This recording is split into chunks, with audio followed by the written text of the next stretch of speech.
এতদিন আপনারা যারা হরিনাম শুনছেন বলুন, একজনা কেউ বলতে পারবেন আপনারা ভগবান দেখেছেন? দেখেছেন কেউ?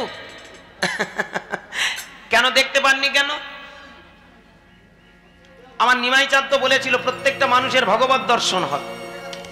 তাহলে নিমাই চাঁদের কথাটা কি মিথ্যা?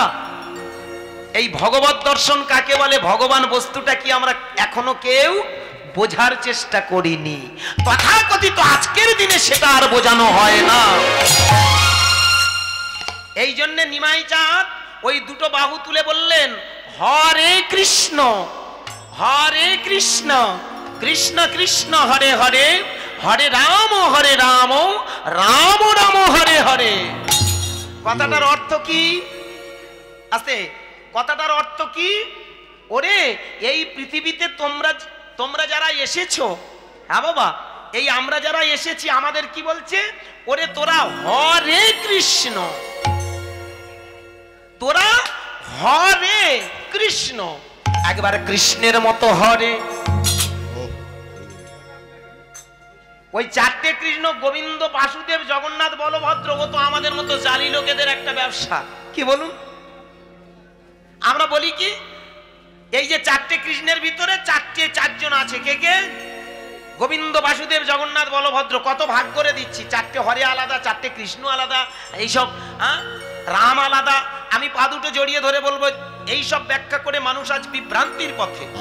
সেখানে ভালো করে ভেবে দেখবেন, আমার নিমাই চাঁদ বললেন হরে কৃষ্ণ। যদি তুমি তোমার নিজের মাঝখানে খুঁজতে থাকো, একবার খুঁজে খুঁজে ওই কৃষ্ণের মতো হরে, রামের মতো হরে, এটাই বলতে চেয়েছে। কৃষ্ণের মতো হ। কৃষ্ণ কেমন ব্যক্তি ছিল? সত্য ন্যায়নিষ্ঠ ব্যক্তি। কি? কৃষ্ণ এমন একজন মানুষ ছিল, মানুষ পরে দেবতা পরে খুঁজবেন, আগে মানুষকে খুঁজুন। দেবতা বলে পৃথিবীতে কিছু নেই। মানুষ কর্মগুণে ভগবান হয়, দেবতা কভু আসে নাই। এই পৃথিবীতে যাদেরকে আমরা পূজা করছি তারা আপনার আমার মতো মানুষ, কর্মগুণে তারা আজকের দেবতা পূজা পাচ্ছে। কি? অনুকূল ঠাকুর, বালক ব্রহ্মচারী, ঋষি অরবিন্দ, ওঙ্কারনাথ, রামকৃষ্ণ, বিবেকানন্দ, এরা কারা? দেবতা বলে কিচ্ছু নয়, এরা কর্ম করে ভগবান হয়েছে। আমার নিমাই চাঁদ বললেন হরে, ওরে তোরা একবার কৃষ্ণের মতো হরে। দেখেছেন, বারবার বলছে হরে কৃষ্ণ কৃষ্ণ কৃষ্ণ, ওই কৃষ্ণের মতো হরে। হরে রাম, তোরা রামের মতো হরে। কারণ কৃষ্ণ তেমন একজন ব্যক্তি ছিল, যে ব্যক্তি ছিল সত্য ন্যায়নিষ্ঠ মানুষ। সব থেকে বড় কথা, তার কর্মের মধ্যে কোনো ত্রুটি ছিল না। ভালো করে ভাববেন, কোন ত্রুটি? এখানকার তথাকথিত নয়, চলার পথে ত্রুটিটা কি রকম? তিনি পৃথিবীতে জন্মেই একটা জিনিস তার প্রথম লক্ষ্য পড়েছিল, একজন ভালো মন্দ খাবে, একজন খেতে পাবে না। এটা কোন ধর্ম? কৃষ্ণ প্রথমেই লক্ষ্য করে দেখেছিল, এই পৃথিবীতে একজন ভালো মন্দ খাবে আর একজন খেতে পাবে না, এটা ধর্ম হতে পারে না। নিজের কাছের মানুষ দুর্যোধন লক্ষণার সঙ্গে ভগবান কৃষ্ণের ছেলে শাম্বের বিয়ে দিয়েছে। সেই সূত্রে দেখা গেল বেহাই। কাছের মানুষ হলেও ভগবান কৃষ্ণ দেখেছিল এ আমার খুব কাছে নয়, কারণ যে মানুষ স্বার্থান্বেষী হয় সে কোনোদিন প্রকৃত মানুষ নয়।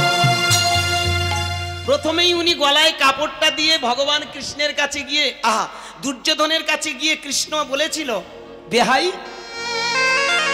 তোমার কাছে আমার একটাই প্রার্থনা, তুমি 5টা গ্রাম ওদেরকে দিয়ে দাও। ইন্দ্রপ্রস্থ, তিলপ্রস্থ, মার্তণ্ডা, বারণাবত, এতানি চতুরাগ্রাম, পঞ্চমে হস্তিনাপুর। 5টা গ্রাম কি কি চেয়েছিল? ইন্দ্রপ্রস্থ, তিলপ্রস্থ, মার্তণ্ডা, বারণাবত, এতানি চতুরাগ্রাম, পঞ্চমে হস্তিনাপুর। কেন? 5 ভাই 5টা গ্রাম নিয়ে থাক, বাকিটা তুমি ভোগ করো, দুঃখ নেই। তাতেও রাজা দুর্যোধন চিৎকার করে বলেছিলেন, শুচাগ্রেণ সুতিগ্নেন বিদ্যতে যাচ মেদিনী তদার্দং নৈব দদামি বিনা যুদ্ধেন কেশব। মনে রেখো, যুদ্ধ ছাড়া একটা সূচের ডগায় যে মাটিটা উঠবে সেটুকু আমি দিতে রাজি নই। এইখানে দাঁড়িয়ে কৃষ্ণের প্রথম বক্তব্য, এসেছি দুদিনের জন্য, চলে যাব দুদিন পরে। তাহলে একজন ভালো খাবে, একজন খেতে পাবে না, এটা তো ধর্ম নয়। কুরুক্ষেত্রের মাঠে দাঁড়িয়ে তিনি প্রতিবাদ করলেন, এসো আমরা খাদ্য শিক্ষার বাসস্থানের জন্য লড়াই করি। কুরুক্ষেত্রের মাঠে দাঁড়িয়ে সিদ্ধান্ত নিলেন, এসো সত্যের জন্য লড়াই করি।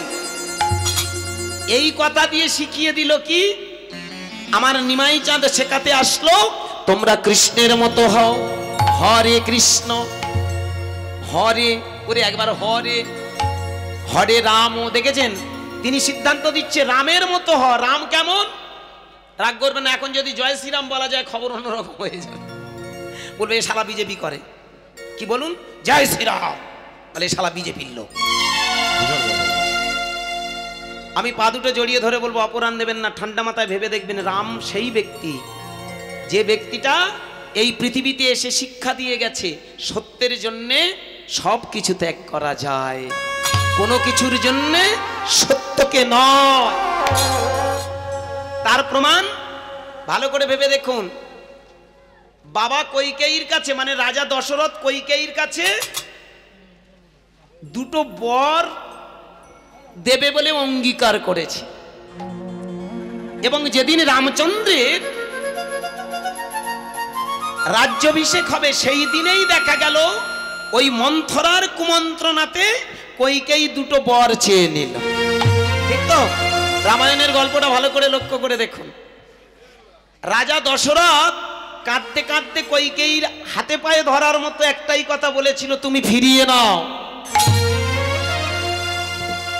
করজোড়ে কৈকেয়ী একটাই কথায় সিদ্ধান্ত দিল, এর উপরে আমি কিছু চাই না। সিদ্ধান্ত হলো কি, দুটো বার 14 বছরের জন্য রামের বনবাস, আর ভরত হবে রাজা। মায়েরা আমার এই সিদ্ধান্তটা যখন নিয়ে বসলো, রামচন্দ্র কাছে আসতেই বাবা রাজা দশরথ কেঁদে বললেন, রামরে আমি তোকে 1 বছর 2 বছর নয়, 14 বছরের জন্য আমি তোকে বনবাসে পাঠিয়ে দেব।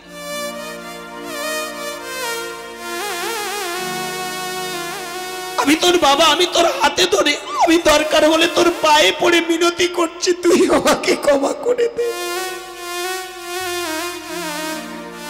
সেদিন রামচন্দ্র ধীরে ধীরে বাবার সামনে দাঁড়িয়ে চোখের জলটা মুছিয়ে দিয়ে বাবাকে একটা কথা বলেছিল, বাবা তুমি তো তোমার কর্ম করেছো, এবার আমার কর্মটা করতে দাও।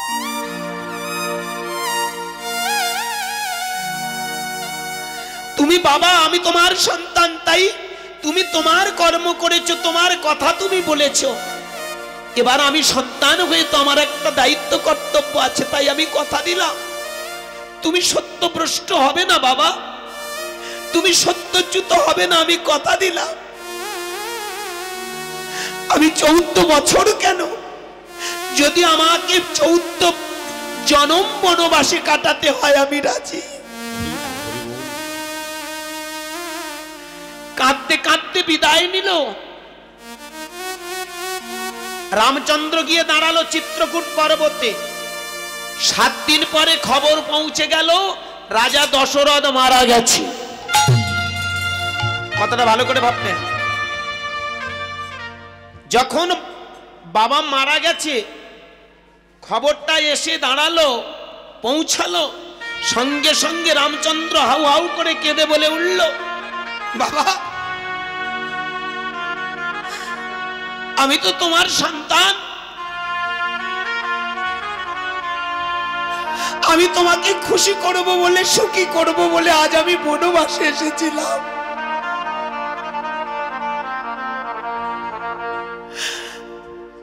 আমাকে ছেড়ে তুমি চলে গেলে বাবা।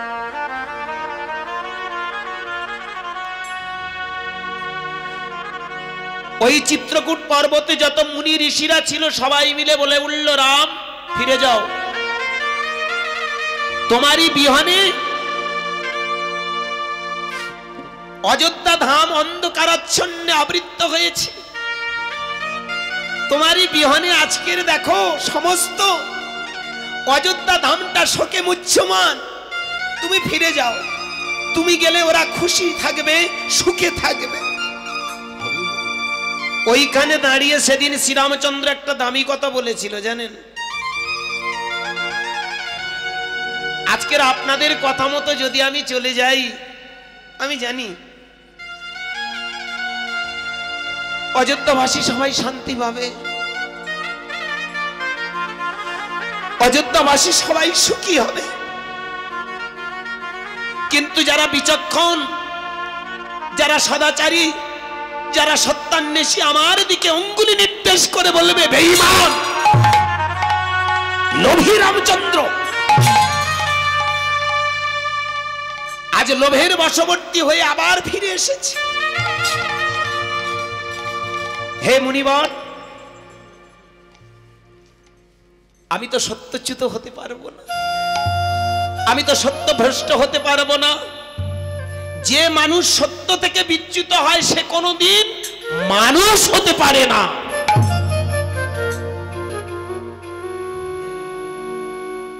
সুতরাং আমি সত্য থেকে বিচ্যুত নই। ভালো করে ভেবে দেখবেন, রামের আমরা পুজো করি কিন্তু রামের এই চরিত্রটাকে পুজো করি। তথাকথিত আজকের দিনে আমরা রামকে পূজা করি কিন্তু রামের আদর্শটাকে আমরা মানি না। কর্মের জায়গায় দাঁড়িয়ে রাম হলো একজন মহান ব্যক্তি, এই জন্য আমরা বলে থাকি না রামের মতো রাজা হয় না। সেইখানে দাঁড়িয়ে আমার নিমাই চাঁদ দামি কথা বলে গেলেন, হরে রাম, ওই রামের মতো হরে। কারণ এই পৃথিবীতে তোমরা যারা এসেছো তোমরা সাধারণ নও। এখানে আমার মায়েরা বাবারা আজকে তত্ত্বাকারে আপনাদের চরণে নিবেদন করছি, একটু ভেবে দেখবেন আপনারা আমরা যারা এসেছি আমরা কারা? আপনারা কারা? কোনোদিন ভেবে দেখেছেন আপনারা কারা? কীর্তন শোনার দরকার, শুনে চলে যাই, এ গল্প সে গল্প করে আমরাও দিন কাটিয়ে চলে যাই, টাকার দরকার। কোনোদিন ভালো করে ভেবে দেখেছেন আমরা কারা? যাদেরকে আমরা মহামানব বলে পূজা করছি, যাদেরকে আমরা মহামানব বলছি, তারা একটা কথা বারবার বললেন, নিজেকে খুঁজে দেখো তুমি কে। মনে রাখবেন এখানে আপনারা যারা যারা এসেছেন আপনারা ভগবানের বাচ্চা। ভগবান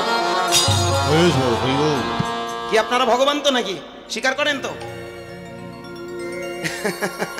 গুটি কয়েক বাবা মাথা নাড়লেন, গুটি কয়েক। কি গো মা, আপনারা ভগবান বিশ্বাস করেন তো? আপনারা নিজেরাই ভগবান, আপনি নিজেই কৃষ্ণ, আপনি নিজেই কালী, নিজেই মনসা, নিজেই শীতল, আপনারাই সব। এ কথাটা বললে আপনারা বলবেন না বাবা শুনতে পাপ হবে। এই হাজার হাজার বছর ধরে আপনারা শুনে আসছেন, সুতরাং পাপ পুণ্যের বিচারটা পট করে আপনারা করে ফেলবেন। আমি আজকের হরিবাসরে দাঁড়িয়ে উইথিন ক্যামেরা অন দ্য স্টেজে দাঁড়িয়ে বলছি আমরা সবাই ভগবানের বাচ্চা। ভগবান কি করে ভগবানের বাচ্চা ভগবান হলাম? এই জন্য নিমাই চাঁদ বারবার বললেন কি আছে পরে জানবে, আগে তুমি বাহুটা তুলে খোঁজ নাও তুমি কে। চোখটা বন্ধ করলে এইবার আমরা ভগবান খুঁজে যদি এগিয়ে যাই তাহলে আমরা কি উপরের দিকে যেতে বললে নিমাই চাঁদ বাহু তোলাটা একটাই কারণে শিখিয়েছেন, তোমরা উপরের দিকে যত যাবে উপরের ভাবনা যত ভাববে ততই বুঝতে পারবে তুমি কে। এই যে বাহু তোলার সাথে সাথে দেখুন তো ভগবান কে, what is god and what is he, ভগবানটা কি আর ভগবানটা কে। আপনি চোখ বন্ধ করে ভাবুন তো আপনার উপরে যিনি আছেন তিনিই আপনার ভগবান। তাহলে আপনার উপরে কে আছে? বাবা মা। কি ঠিক তো? যাদের ধরে তুমি এসেছো। আমরা ভগবান খুঁজতে মঠ মন্দিরে ছুটে বেড়াচ্ছি, ভগবান খোঁজার জন্য মালা তিল সৈতন রেখে শুধু দৌড়াচ্ছি, না জানি ভগবান কোথায়।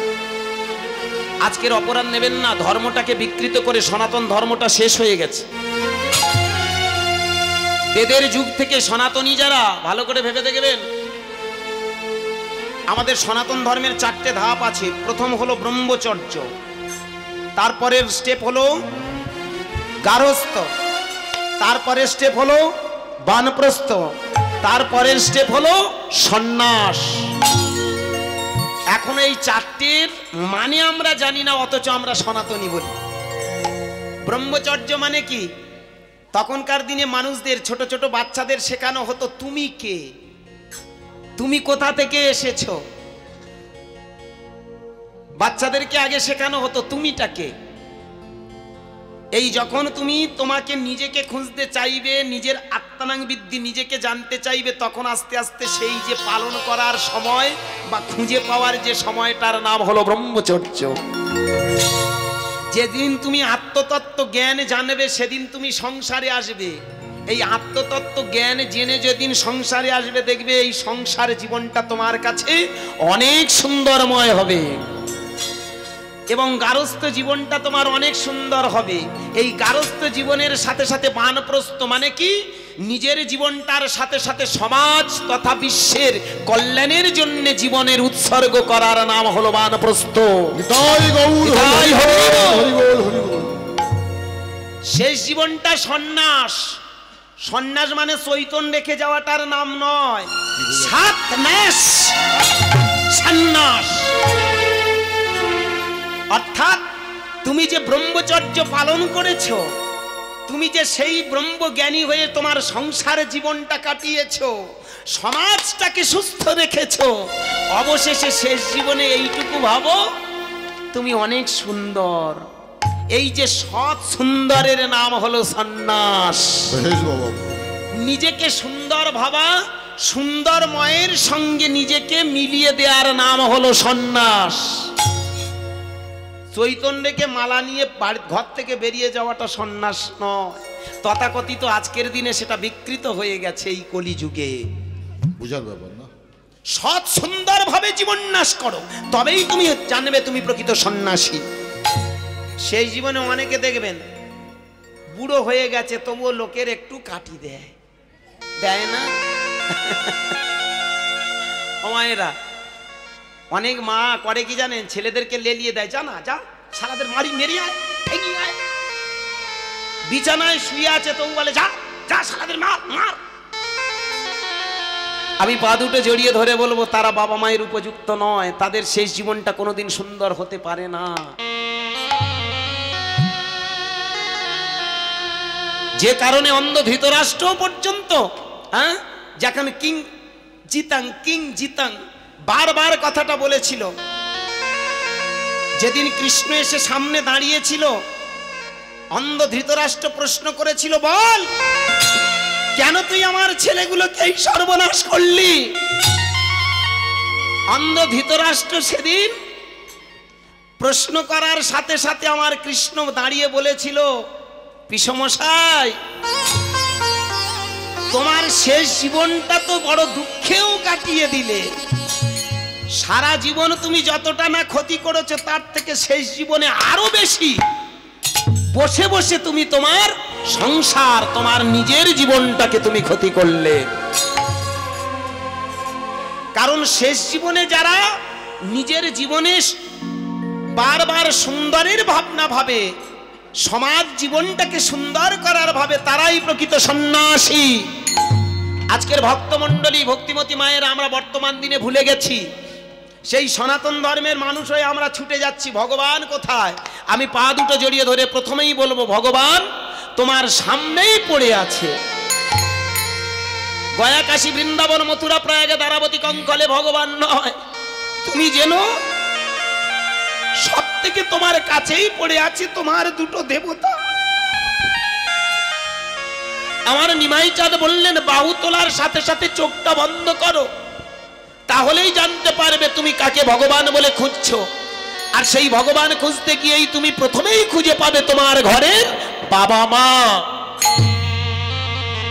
আজকের এখানে মায়েরা যারা বসে আছেন ভালো করে ভেবে দেখবেন, আমরা গয়া কাশী ছুটে যাচ্ছি, কিন্তু অনেকে দেখবেন ঘরের বাবা মা কাঁদছে। প্রয়োজন কি? এত শাস্ত্র পড়তে হবে না, এত তর্ক বিতর্কে যেতে হবে না, এত দেবদেবতা খুঁজতে লাগে না। যদি তোমার মাঝখানে প্রথমেই খুঁজে দেখো তাহলে কাছেই পেয়ে যাবে তোমার বাবা। যে বাবা তোমাকে তিল তিল করে বড় করেছে, যে মা তোমাকে তিল তিল করে মানুষ করেছে। আমরা মন্দিরে যাই, মহারাজের পায়ে গিয়ে মাথা ঠুকছি, মহারাজজি আশীর্বাদ করো। ভালো করে ভেবে দেখবেন, পৃথিবীর সব থেকে বড় মহারাজ যদি থেকে থাকে তবে তোমার বাবা।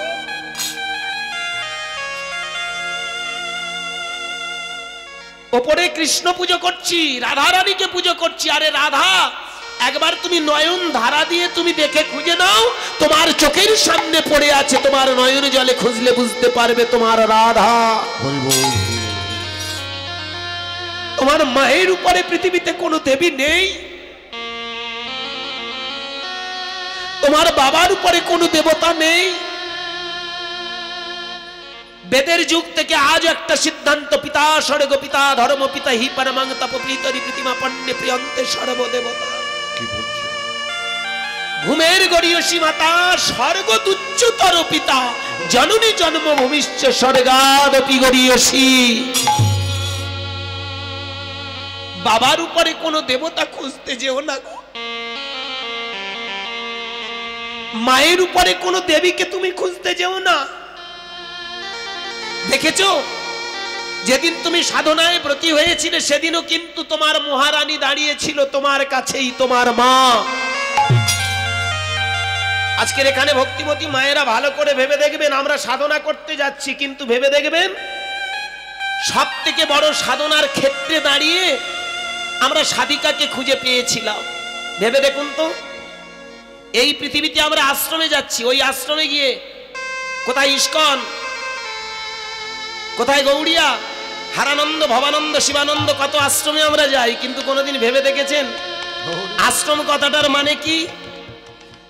পৃথিবীর সব থেকে বড় আশ্রম হলো মা। একটা আশ্রমে তুমি ছিলে, কালের বিবর্তন ধরে প্রকৃতির ধারা ধরে তুমি চলে এসেছো আর এক আশ্রমে। প্রথম আশ্রমে ছিলে কোথায়? বাবার আশ্রমে, বাবার গৃহে। কালের বিবর্তনে বাবার আশ্রম থেকে তুমি মায়ের আশ্রমে এলে, এর থেকে বড় আশ্রম আর খুঁজতে যেও।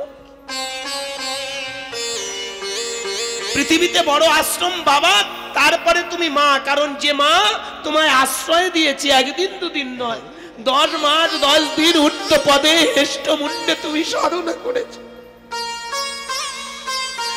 আর যেদিন থেকে তুমি সাধনায় ব্রতী হয়েছো সেদিন থেকে তুমি ঘুম কেড়ে নিয়েছো, নিদ্রা কেড়ে নিয়েছে, সুখ কেড়ে নিয়েছে, শান্তি কেড়ে নিয়েছে। দেখেছেন একটা মা একটা সন্তানের জন্য কত কষ্ট করে।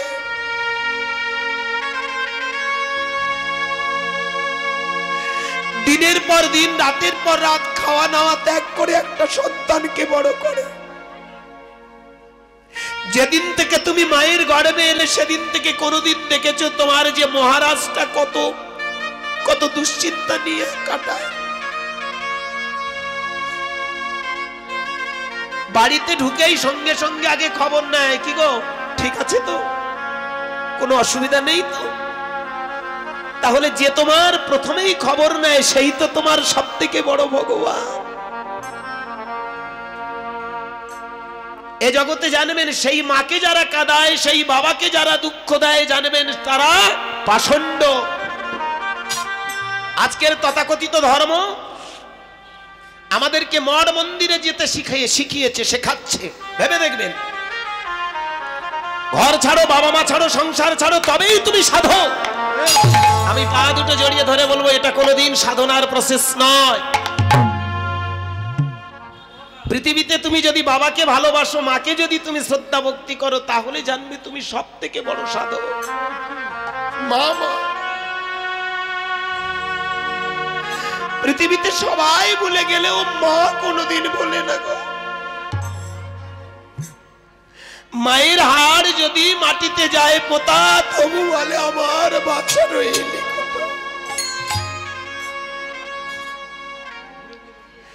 একটু রাত করে একটা সন্তান যদি ঘরে পেরে দেখবেন দুটো দেবতার চোখের জলে বুক ভেসে যায়। স্বামী এসে স্ত্রীকে বলে, কি গো তোমার ছেলে কই?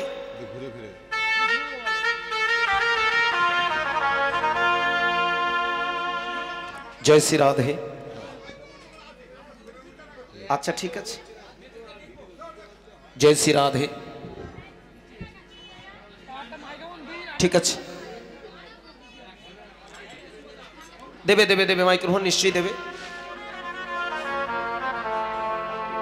চলুন, সময় হয়ে যাচ্ছে। পা দুটো জড়িয়ে ধরে অনুনয় বিনয়, জানি না লীলাটা আমি রাখতে পারবো কিনা, তবে বাস্তবে এই তত্ত্বগুলো যদি আমরা বাস্তবে রূপ না দিতে পারি তাহলে জীবনে আর কোনোদিন কীর্তন শুনে লাভ নেই। তাহলে পৃথিবীতে সব থেকে যেন তোমার মা তোমার কাছের দেবী, পৃথিবীতে সব থেকে কাছে যেন তোমার বাবাই তোমার শ্রেষ্ঠ দেবতা। আমার নিমাই চাঁদ তাই প্রথমেই শিক্ষা দিলেন, দুটো বাহু তোলার সাথে সাথে দেখো তোমার ঘরেই বসে আছে তোমার বাবা মা। মন্দিরে যাও, মসজিদে যাও, গির্জায় যদি তুমি যাও, গয়া কাশী বৃন্দাবনে যতই তুমি ঘুরে বেড়াও, ঘরে যদি দুটো দেবতা চোখের জল ফেলে সবটা জানবে তোমার বিফল হয়ে যায়। তাই হরি বল। চারদিকে মন্দির, মসজিদ, গির্জা গজিয়েছে, সমস্ত ধর্মের অবক্ষয় এইখানে। জানেন, আজকের আসল ঠিকানা আমরা হারিয়ে ফেলেছি।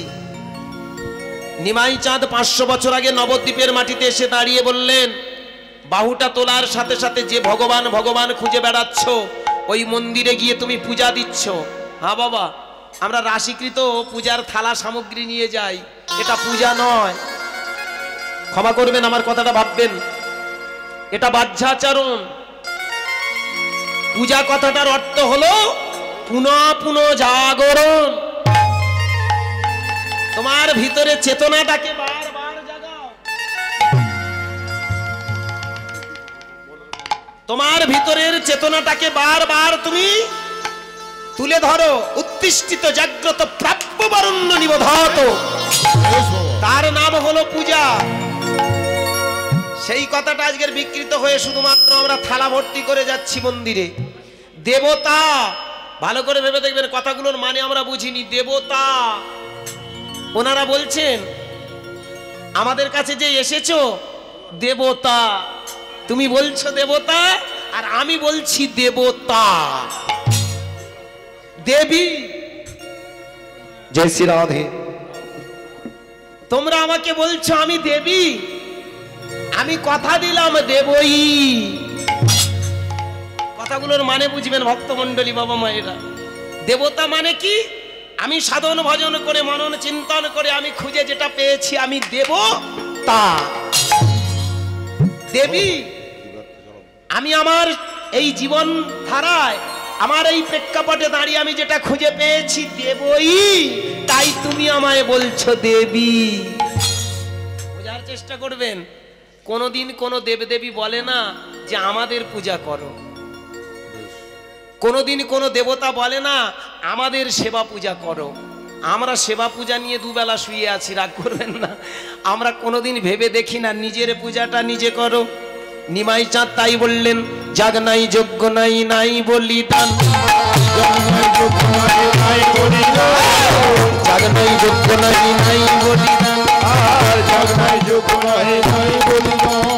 আছে শুধু হরে কৃষ্ণ কৃষ্ণ হরে রাম, শুধু হরে কৃষ্ণ কৃষ্ণ হরে রাম, আছে শুধু হরে কৃষ্ণ কৃষ্ণ হরে রাম, হরে রাম। হরি বল, হরি বল, হরি বল, হরি বল, হরি বল, হরি বল,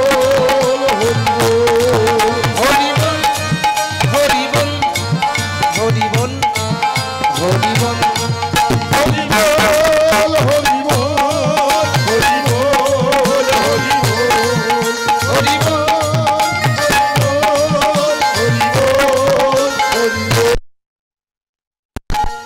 কথাগুলোর অর্থ ভালো করে বুঝে নেন, কি সুন্দর কথা। হরি বল, তোমার ওই মুখের বলটা যেন সদা সর্বদা হরি থাকে।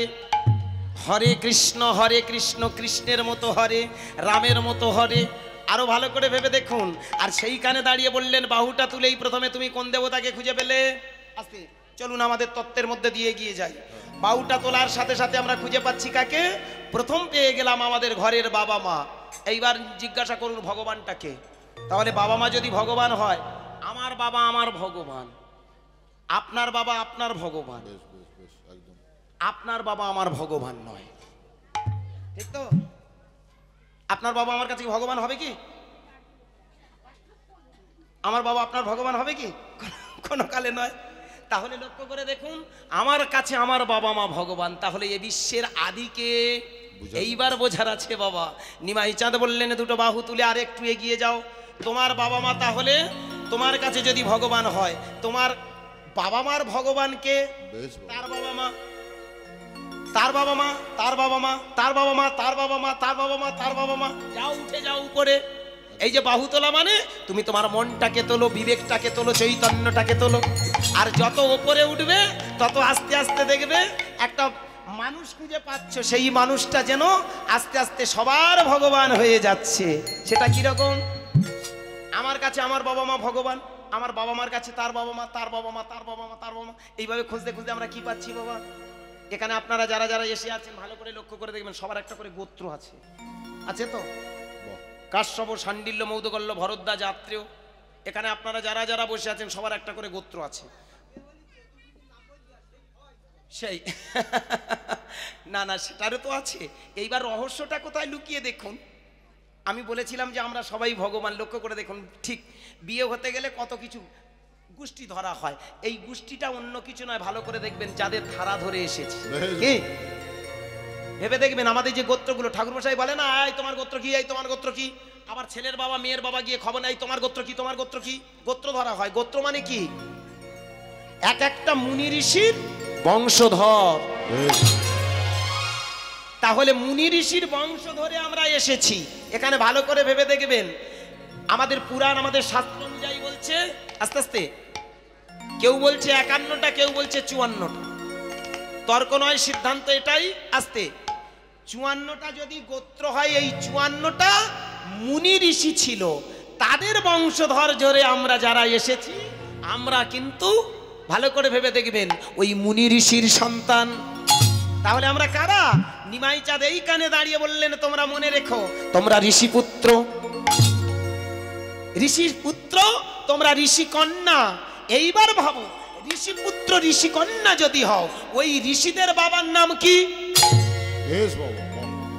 ওই ঋষিদের বাবার নাম হলো ব্রহ্মা। কোথায় পৌঁছে গেলাম? এখানে আপনারা যারা যারা আছি, আমরা সবাই কিন্তু যদি খুঁজে দেখি, ডিএনএ টেস্ট করে ফেলি, আমরা সবাই খুঁজে পাবো আমাদের কেন্দ্রভূমি ব্রহ্মা। নিমাই চাঁদ এইখানে দাঁড়িয়ে বললেন, তোমার এই মনুষ্যত্ব যখন জাগবে, বিবেকে যখন জাগবে, তুমি খুঁজে পেলে কাকে? ব্রহ্মা থেকে মুনি ঋষি, মুনি ঋষি থেকে আমরা। তাহলে ব্রহ্মা আমাদের কেন্দ্রভূমি আছে। ব্রহ্মা যদি কেন্দ্রভূমি হয়, তাহলে ব্রহ্মা তো ব্রাহ্মণ। কি ঠিক তো? ব্রহ্মা ব্রাহ্মণ না? যেদিন রামচন্দ্র অকাল বোধন যজ্ঞ করবে বলে স্থির করলো, একটা ঠাকুর মশাইয়ের প্রয়োজন হলো, সঙ্গে সঙ্গে এরা দুজনে স্থির করলো কার কাছে যাব? চলো যাই, প্রথমে যাই ব্রহ্মার কাছে। বিভীষণ আর লক্ষণ দুজনে স্থির করলো, আর এসে দাঁড়ালো ব্রহ্মার কাছে, তুমি চলো, রামচন্দ্রের অকাল বোধন যজ্ঞে পুরোহিত হবে। ব্রহ্মা সেদিন বললেন, একদিক দিয়ে তোমরা আমাকে ব্রাহ্মণ বলছো, মেনে নিলাম, কিন্তু আমার ভিতরে সব আছে, কিন্তু আমার একটু গলতি আছে। গলতিটা কি? এই যে সৃষ্টি কার্য করতে গিয়ে আমি একদিন ত্রিসন্ধ্যা গায়ত্রী ভ্রষ্ট হয়েছি। সুতরাং আমি ব্রাহ্মণ ঠিক কথা, কিন্তু স্বয়ং সম্পূর্ণ ব্রাহ্মণ নয়। ভক্তমণ্ডলী, সঙ্গে সঙ্গে আমার সেই লক্ষণ আর বিভীষণ ওরা বেরিয়ে পড়েছিল। ভেবে দেখুন, এখানে অকপটে ব্রহ্মা স্বীকার করলেন, আমি ব্রাহ্মণ কিন্তু স্বয়ং সম্পূর্ণ নই। এবার আসি আমার নিমাই চাঁদের তত্ত্বে। হাত তোলার সাথে সাথে তুমি তো উপরে ব্রহ্মার কাছে চলে গেলে, তাহলে ব্রহ্মা যদি কেন্দ্রভূমি হয়, এখানে আমরা যারা যারা এসেছি সবাই তো সেই ব্রহ্মার রক্ত দিয়ে গড়া। আমরা কারা? একদম ঠিক, আমরা সবাই ব্রাহ্মণ। নিমাই চাঁদ আমাদের শিখিয়ে দিয়ে গেছে, আমি শুধু ব্রাহ্মণ নই। হ্যাঁ, নবদ্বীপে আমি মিশ্র পরিবারের ছেলে, আমি ব্রাহ্মণ নই। এখানে যারা যারা আছে সবাই তো ব্রাহ্মণ। রাগ করবেন না ভক্তমণ্ডলী, আমরা ব্রাহ্মণ বলতে যেটা বুঝি বর্তমান দিনে আমাদের খপ্পরে ঢোকেনি। আমরা জানি ব্রহ্মার মানে কি, ব্রাহ্মণের ছেলে ব্রাহ্মণ। কিন্তু ভেবে দেখবেন, যে ব্রহ্মা থেকে ব্রাহ্মণের জন্ম হলো সেই ব্রহ্মা থেকে তো আমরা সবাই এসেছি। একদম ঠিক। ওরা যদি ব্রাহ্মণ হয় আমরা কেন কাওড়া করঙ্গা তিওর বাগ দিয়ে হাড়িংতি হব? বুঝার ব্যাপার। ভালো করে ভেবে দেখবেন, ব্রাহ্মণ কথাটা তো এটা নয়। জন্মেন যায়তে শূদ্র সংস্কার ভবে দ্বিজ বেদ পঠেদ ভবে বিপ্র ব্রহ্ম জানতি ব্রহ্ম। এই হলো কলজান। হ্যাঁ, হরিনাম কি বুঝবে কি শুনবে, এক জায়গায় তো জড়ো হলো কি